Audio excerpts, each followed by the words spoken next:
warbixin cusub oo la shaaciyey ayaa lagu sheegay in aaladda TikTok ay halis ku tahay xogaha xasaasiga ah ee dalalka iyo shakhsiyaadka. horeyna wadamo badan ayaa dalkooda uga mamnuucay isticmaalka aaladdan TikTok ama barnaamijka TikTok ee uu Shiinuhu leeyahay kadib markii ay ogaadeen in xogaha shakhsiyaadka iyo dalalkaba lagu dhaco. aaladda TikTok ayaa la sheegay in dad badan ay isticmaalaan madadaalo oo keliya, balse xukuumadda Beijing ay isticmaasho jabsashada xogaha sirta ah.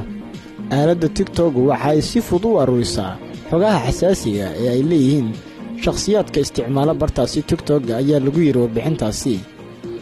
abkan ayaa la sheegay in dawladda Shiinuhu ay u nashqadaysay in xogaha qarsoon iyo kuwa aan qarsoonaynba ay si fudud uga hesho si doorka hogaamineed ee dunida ku leedahay ay u xoojiso. sidoo kale warbixinta ayaa lagu sheegay in aaladda TikTok ay ku guuldareystay inay u hoggaansato shuruudaha ababka App Store iyo Google Play oo ay ku shaqaydo. warbixintu waxay walaac ka muujisay khatarta abkan TikTok uu leeyahay iyo in qaab online ay xogaha Shiinuhu doonayaan ay ku helaan, taasina ay tahay halis weyn oo dunida ku soo fool leh. bishii Maaj sanadkii 2020 cilmi baarayaal baaritaan sameeyay ayaa sheegay in TikTok oo adeegsanaya aaladda App Store inay dhaceen xoga xasaasi ah oo ay leeyihiin dad badan oo isticmaala bartaasi TikTok. waxaana sidoo kale jira wadamo horey u mamnuucay aaladdan TikTok. dawladda Hindiya ayaa dalkeeda horey uga mamnuucday isticmaalka aaladdan TikTok iyo barnaamijyo kale oo laga leeyahay dalka Shiinaha, kuwaasi oo ay dawladda Hindiya sheegtay inay khatar ku yihiin dalkeeda.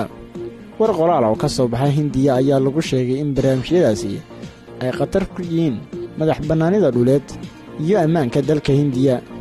guud ahaan waxaa dalkaasi laga mamnuucay 59 barnaamij ama app oo ka mid yahay aaladdan TikTok. TikTok oo xaruntiisu ay tahay magaalada Beijing ee dalka Shiinaha ayaa caan ka noqday gudaha dalkaasi koorintuusan ku baahin dalal badan oo caalamka ah. dalka ugu badan ee aadka looga isticmaalo aaladdan TikTok ayaa dalka Hindiya, waxaana adeegsada dad lagu qiyaasay 120 milyan oo qof. shirkaddan ayaa lagu eedeeyay in xiriir toos ay la leedahay dawladda Shiinaha, xogta qaaska ee dadka isticmaalana ay u gudbiso dawladda. dalalka aadka looga dhaliila isticmaalka aaladdan TikTok waxaa ka mid ah Mareykanka, oo qaar ka mid ah xildhibaanada aqalka sare ee dalkaasi Mareykanku ay ku baaqeen in baaritaan lagu sameeyo aaladdan TikTok.